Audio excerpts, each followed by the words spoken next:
ನಟರಾಜ್ ಗೌಡ್ರು ಜಾಯ್ನ್ ಆಗಿದ್ದಾರೆ. ನಮ್ಮ ನಟರಾಜ್ ಗೌಡ್ರೆ, ಈಗ ನನ್ನ ಪಾಯಿಂಟ್ ಏನಂತ ಹೇಳಿದ್ರೆ, ಈಗ ಇದನ್ನು ಯಾವುದೋ ಎರಡು ಪಕ್ಷಗಳ ವಿಷಯ ಅಂತ ಮಾತಾಡಿಬಿಟ್ರೆ ತೀರಾ ಕ್ಷುಲ್ಲಕ ವಿಚಾರ ಅನಿಸ್ಬಿಡುತ್ತೆ. ಅದು ಕಾಂಗ್ರೆಸ್ ವಿಚಾರ, ಇದು BJP ವಿಚಾರ ಅಂತ ಇದನ್ನು ಮಾತಾಡಬಾರ್ದು ನಾವ್ಯಾರು ಕೂಡ. ಇಲ್ಲಿ ಬರ್ತಿರ್ತಕ್ಕಂಥದ್ದು RK ಸರ್ ಬಹಳ ಅದ್ಭುತವಾಗಿ ಹೇಳ್ತಾ ಇದ್ರು. ಅದನ್ನು ನೋಡಿ, ಪಾಕಿಸ್ತಾನ ಯಾವಾಗ 4 ಯುದ್ಧಗಳಲ್ಲಿ ಸೋತು ಸುಣ್ಣವಾಯಿತೋ ಅವ್ರಿಗೆ ಅರ್ಥ ಆಗಿಬಿಡ್ತು. ಅದಕ್ಕೆ ಏನು ಮಾಡ್ತಿದ್ದಾರೆ ಅವರು, ತೆರೆಮರೆಯ ಯುದ್ಧವನ್ನು ಮಾಡ್ತಾ ಇದ್ದಾರೆ, ಮುಂದೆ ಬಿಡೋದಲ್ಲ ಟೆರರಿಸ್ಟ್ಗಳನ್ನು. ಕೇಳಿದ್ರೆ ಅದು ಗೊತ್ತಿಲ್ಲ, ಗುರಿ ಇಲ್ಲ, ಅದಕ್ಕೆ ಒಂದು ನಂದೇ ಇದು ಉತ್ತರದಾಯಿತ್ವನೂ ಇಲ್ಲ, ಅದಕ್ಕೆ ಇದು ನನ್ನವರು, ಇವರು ನಾನೇ ಕಳಿಸಿದ್ದೀನಿ ಅಂತ ಹೇಳಲ್ಲ. ಯಾವನೋ ಮಾಡಿದ್ನಪ್ಪ, ಕಾಶ್ಮೀರದವನೇ ಮಾಡಿದ್ದಾನೆ ಅಂತ ಹೇಳ್ತಾ ಇದ್ದಾರೆ. ಇದರ ಮಧ್ಯದಲ್ಲಿ ನಮ್ಮ ದೇಶದಲ್ಲಿ ಸಾಬರು ಅಂದರೆ ಕಾಂಗ್ರೆಸ್ಸು ಮೃದು ಧೋರಣೆ ತೋರಿಸ್ತಾರೆ. ಪಾಕಿಸ್ತಾನದ ಯುದ್ಧ ಬೇಡ ಅಂತ ಹೇಳ್ತಾ ಇದ್ದಾರೆ ಕಾಂಗ್ರೆಸ್ನವರು. ಹಾಗಾಗಿ ಇವರಿಗೆ ಪಾಕಿಸ್ತಾನದ ಪರ ಇದ್ದಾರೆ ಇವರು. ಕಾಂಗ್ರೆಸ್ ಅಂದರೆ ಹೀಗೇನೆ.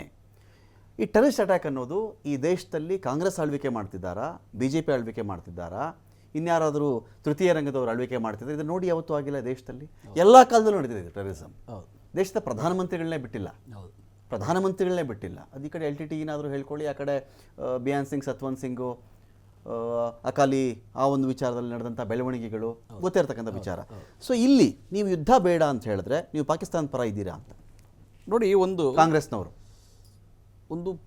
ಇದು ಒಂದು ಚರ್ಚೆ ಇದೆಯಲ್ಲ, ಓಕೆ, ಇದು ಒಂದು ಪಕ್ಷಕ್ಕೆ, ಒಂದು ಧರ್ಮಕ್ಕೆ ಈ ಥರ ಪದಗಳೇ ಉಪಯೋಗಿಸಬಾರ್ದಾಗಿತ್ತು. ಓಕೆ, ಇದು ದುರ್ದೈವ ಏನಂದರೆ ಈ ಥರ ಚರ್ಚೆ ಬಂದ್ಬಿಟ್ಟಿದೆ. ಆದಾಗ್ಯೂ ಕಾಂಗ್ರೆಸ್ ಪಕ್ಷ ಅಂತ ನೀವು ಚರ್ಚೆ ಮಾಡೋದಾದರೆ 1924ರಲ್ಲಿ ಮಹಾತ್ಮ ಗಾಂಧಿ ಕಾಂಗ್ರೆಸ್ ಪಕ್ಷದ ಅಧ್ಯಕ್ಷರಾಗಿದ್ದರು. ಬೆಳಗಾಂ ಅಧಿವೇಶನ 100 ವರ್ಷ ತುಂಬಿತು. 1948ರಲ್ಲಿ ಅವರು ಹುತಾತ್ಮರಾದರು. ಒಬ್ಬ ಭಯೋತ್ಪಾದಕ ಅವ್ರನ್ನ ಗುಂಡಿ ಕೊಂದ. ಅದು ಈ ದೇಶಕ್ಕೆ ಆದ ನಷ್ಟ. ಇಂದಿರಾ ಗಾಂಧಿ ಕೂಡ ಇದೇ ರೀತಿಯ ಒಂದು ಭಯೋತ್ಪಾದನೆ ಗುರಿಯಾಗಿ ಅವರು ದೇಶಕ್ಕೆ ಪ್ರಾಣ ಕೊಟ್ಟರು. ಅದೇ ದೊಡ್ಡ ಭದ್ರತಾ ವೈಫಲ್ಯ ಅಂತಾರೆ. ರಾಜೀವ್ ಗಾಂಧಿಯವರು ಕೂಡ ಅದೇ ರೀತಿ ಈ ದೇಶಕ್ಕಾಗಿ ಪ್ರಾಣ ಬಲಿದಾನ ಕೊಟ್ಟರು. ನೋಡಿ, ಈ ದೇಶದಲ್ಲಿ ಇತಿಹಾಸ ಇದೆ. ತ್ಯಾಗ ಬಲಿದಾನದಿಂದ ಈ ದೇಶ ನಿರ್ಮಾಣ ಆಗಿದೆ. ಪ್ರಧಾನಮಂತ್ರಿಗಳವರೆಗೂ ತ್ಯಾಗ ಬಲಿದಾನ ಮಾಡಿದ್ದಾರೆ. ಆದರೆ ಈ ಪಾಕಿಸ್ತಾನದ ಬಗ್ಗೆ ಚರ್ಚೆ ಮಾಡಬೇಕಾದಾಗ ಮರಿಬಾರ್ದು ನಾವು, ಬಾಂಗ್ಲಾದೇಶ ಮತ್ತು ಪಾಕಿಸ್ತಾನ ಹೆಂಗೆ ನಿರ್ಮಾಣ ಆಯಿತು, ಯಾವ ಯುದ್ಧದಲ್ಲಿ ನಿರ್ಮಾಣ ಆಯಿತು, ಯಾರು ಪ್ರಧಾನಮಂತ್ರಿ ಆಗಿದ್ದರು, ಅವಾಗ ಯಾವ ಪಕ್ಷದ ಆಳ್ವಿಕೆ ಇತ್ತು, ಅದನ್ನು ಯಾರು ಮರಿಬಾರ್ದು. ಯುದ್ಧಗಳು ಅಂತ ಆದಾಗ ಅದು ಆಗಾಗ ಬೇರೆ ಬೇರೆ ಕಾರಣಗಳಿಗೆ ಯುದ್ಧಗಳಾಗ್ತವೆ. ಆದರೆ ಭಯೋತ್ಪಾದನೆಯನ್ನು ನಿರ್ನಾಮ ಮಾಡಲಿಕ್ಕೆ ಯುದ್ಧ ಅನಿವಾರ್ಯ, ಅದು ಆಗ್ತದೆ. ನಾವು ಇಟ್ಕೊಂಡಿರ್ತಕ್ಕಂತಹ ಕ್ಷಿಪಣಿಗಳು, ಯುದ್ಧ ವಿಮಾನಗಳು, ಈಗ ನಡೀತಿರೋದೇ ಪ್ರಾಕ್ಸಿ ವಾರ್ ಅಂತ ಇದೆ. ಅದು ಹೇಳ್ತೀನಿ, ಇದು ಪ್ರಾಕ್ಸಿ ವಾರ್ ಇದೆ. ಯಾಕಂದರೆ ಪಾಕಿಸ್ತಾನಕ್ಕೆ ಅವಾಗ ಆಗಿರ್ತಕ್ಕಂತಹ ಅನುಭವ ಭಾರತದ ಮೇಲೆ ಯಾವುದೇ ಕಾರಣಕ್ಕಾಗಿ ಯುದ್ಧದಲ್ಲಿ ಗೆಲ್ಲಲಿಕ್ಕೆ ಸಾಧ್ಯ ಆಗೋದಿಲ್ಲ. ಯಾವುದೇ ಕಾರಣಕ್ಕಾಗಿ ಅವರು ಮೇಲ್ಗೈ ಮಾಡ್ಲಿಕ್ಕೆ ಸಾಧ್ಯ ಆಗಲ್ಲ. ಅವರು ಸೈನ್ಸ್ ಆಗಲಿ, ಟೆಕ್ನಾಲಜಿಲಾಗಲಿ, ಬೇರೆ ಯಾವುದ್ರೊಳಗೂ ಅವ್ರ ಅಭಿವೃದ್ಧಿ ಹೊಂದಿಲ್ಲ. ಸೊ ಅವ್ರಿಗೆ ಗೆಲ್ಲಕ್ಕಾಗಲ್ಲ. ಆದರೆ ನಾವು ಕೂಡ ಭಾಳ ಸದೃಢರಿದ್ದೀವಿ. ನಮ್ಮಲ್ಲಿ ಆರ್ಮಿ ಇದೆ. ಸಂಕ್ಷಿಪ್ತವಾಗಿ ಕೇಳಿಬಿಡ್ತೀನಿ ನೋಡಿ. ನಿಮ್ಮ ಕಾಲದಲ್ಲಿ UPA 1 UPA 2 ಕಾಂಗ್ರೆಸ್ ಆಳ್ವಿಕೆಯಲ್ಲೋ ಒಂದು ಟೆರರಿಸ್ಟ್ ಅಟ್ಯಾಕ್ ಆದರೆ ನೇರವಾಗಿ ಪ್ರಧಾನಮಂತ್ರಿ ವೈಫಲ್ಯ. ಅದು ನೇರವಾಗಿ ಮನಮೋಹನ್ ಸಿಂಗ್ ಸರಿ ಇಲ್ಲ, ಕಾಂಗ್ರೆಸ್ ಸರ್ಕಾರ ಸರಿ ಇಲ್ಲ, ಇವರು ಸಾಬರು ಪರ, ಪಾಕಿಸ್ತಾನ ಪರ ಮೃದು ಧೋರಣೆ ಇಟ್ಕೊಂಡಿದ್ದಾರೆ ಅಂತ. ವೈಸಾ ವರ್ಷ ಇನ್ನೊಂದೀಗ ನರೇಂದ್ರ ಮೋದಿ ಅವರ ಆಳ್ವಿಕೆ ಇದೆ.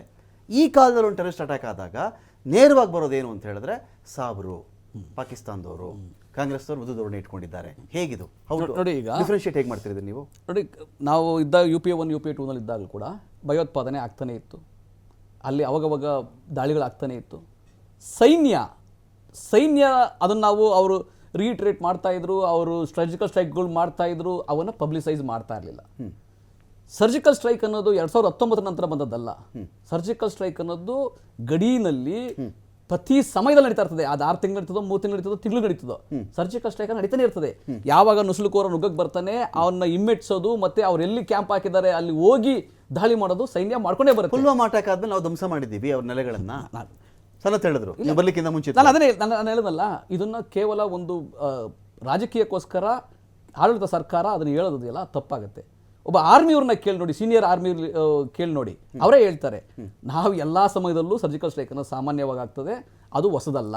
ನಂಬರ್ 1. ನಂಬರ್ 2, ನೋಡಿ, ಅವಾಗ ಮುಂಬೈ ದಾಳಿ ಆಯಿತು. ಪ್ರಧಾನಮಂತ್ರಿ ಮನಮೋಹನ್ ಸಿಂಗ್ ಇದ್ರು. ಗುಜರಾತಿಂದ ಮುಖ್ಯಮಂತ್ರಿ ಒಬ್ಬರು ಬಂದು ಮಾರ್ಚಲ್ಲಿ ಬಂದು ಮುಂಬೈಗೆ ಬಂದು ಪತ್ರಿಕಾಗೋಷ್ಠಿ ಮಾಡಿದ್ರು, ಪ್ರಧಾನಮಂತ್ರಿ ದುರ್ಬಲರಿದ್ದಾರೆ ಅಂತ.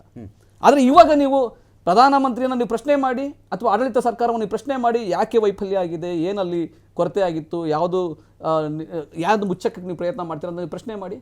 ನೀವು ದೇಶದ್ರೋಹಿಗಳಂತ ಹೇಳ್ತಾರೆ. ಆಮೇಲೆ ನೀವು ಪ್ರಶ್ನೆ ಮಾಡೋ ಹಕ್ಕೇ ಇಲ್ಲ ನಿಮಗೆ. ನೀವು ಪ್ರಶ್ನೆ ಮಾಡಿದ್ರೆ ನೀವೇ ದೇಶದ್ರೋಹಿಗಳು. ನೀವು ಮೃದು ಧೋರಣೆ ಇದೆ ನೋಡಿ, ಇಲ್ಲಿ ಮೃದು ಧೋರಣೆ ಅಂತ ಬರೋದಿಲ್ಲ. ದೇಶ ಅಂತ ಬಂದಾಗ 140 ಕೋಟಿ ಜನ ಕೂಡ ದೇಶ ಪ್ರೇಮಿಗಳೇ. ನರೇಂದ್ರ ಮೋದಿ ಅವರೊಂದಿಗಿದ್ದೀರಾ ಈಗ?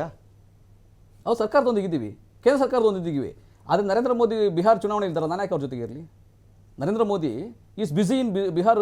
ಅಮಿತ್ ಶಾ ಹೋಗಿದ್ರಲ್ಲ, ಲ್ಯಾಂಡ್ ಆದ್ರು ಹೆಲಿಕಾಪ್ಟರಲ್ಲಿ. ಅಮಿತ್ ಶಾನು ಲ್ಯಾಂಡ್ ಆಗಲಿ, ಅವರ ಹೊಣೆಗಾರಿಕೆ ಅದು.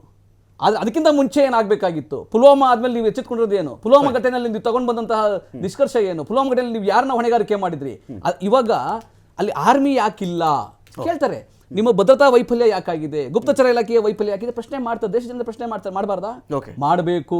ಯಾಕೆ ಪ್ರಧಾನಮಂತ್ರಿಗಳನ್ನ ಮುಖ್ಯಮಂತ್ರಿ ಆಗಿದ್ದಂತಹ ಗುಜರಾತ್ ನರೇಂದ್ರ ಮೋದಿ ಅವರು ಅವಾಗ ಹೆಂಗೆ ಪ್ರಶ್ನೆ ಮಾಡ್ತಾ ಇದ್ರು, ಅದೇ ರೀತಿ ಪ್ರತಿಯೊಬ್ಬ ಪ್ರಜೆಗೂ ಹಕ್ಕಿದೆ ಪ್ರಶ್ನೆ ಮಾಡ್ಲಿಕ್ಕೆ.